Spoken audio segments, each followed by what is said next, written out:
പ്രിയമുള്ളവരെ, കുറുക്കു വഴിയിലൂടെ നാം നേടുന്ന നേട്ടങ്ങളെല്ലാം താൽക്കാലികം, അത് നിലനിൽക്കത്തില്ല. എന്നാൽ ദൈവവചനം അനുസരിച്ച് സത്യസന്ധമായ ജീവിതം നയിച്ച് നേരോടെ നടക്കുന്ന ഒരു ദൈവപൈതലിനു വേണ്ടി ദൈവം നന്മകളും അനുഗ്രഹങ്ങളും അവൻ്റെ മുമ്പിൽ എത്തിച്ചു കൊടുക്കും. 84-ാം സങ്കീർത്തനം 11-ാം വാക്യം പറയുന്നത് അപ്രകാരമാണ്: നേരോടെ നടക്കുന്നവർക്ക് ഒരു നന്മയ്ക്കും മുടക്കം വരികയില്ല. ഇന്ന് നിങ്ങളുടെ ഭാവിയെ, നിങ്ങളുടെ സാമ്പത്തികത്തെ, നിങ്ങളുടെ ജോലിയിലെ പ്രൊമോഷനെയൊക്കെ പലരും തടഞ്ഞു വെച്ചിട്ടുണ്ടെങ്കിലും ഭാരപ്പെടേണ്ട. നേരോടെ നടക്ക്, സത്യസന്ധമായി തന്നെ ജീവിക്കുക. ദൈവം നിങ്ങളെ മാനിക്കും, അതിൽ ഒരു സംശയവും വേണ്ട കേട്ടോ. പലപ്പോഴും നമ്മുടെ ഉള്ളത്തിലൊക്കെ ഇങ്ങനെ ചിന്ത തോന്നും: മറ്റുള്ളവരെ, ലോകപ്രകാരം ജീവിക്കുന്നവരെ, അവരെത്ര കുറുക്കു വഴി ഉപയോഗിക്കുന്നുണ്ട്.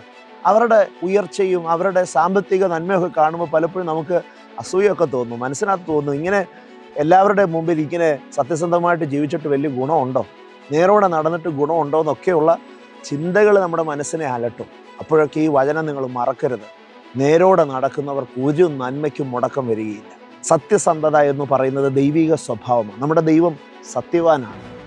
ആ സത്യത്തിൻ്റെ അനുഭവം, ആ ജീവിത ശൈലിയിൽ നാം ജീവിക്കുമ്പോൾ അത് ദൈവത്തിന് പ്രസാദകരമാണ്. ദൈവത്തിന് പ്രസാദകരമാണെങ്കിൽ തീർച്ചയായിട്ടും അനുഗ്രഹം അതിൻ്റെ പിന്നാലെ ഉണ്ട്. അതുകൊണ്ട് ഈ സന്ദേശം കേൾക്കുന്ന നിങ്ങളെല്ലാവരും നേരോടെ ജീവിപ്പാൻ ദൈവം ധാരാളമായ കൃപ തരട്ടെ.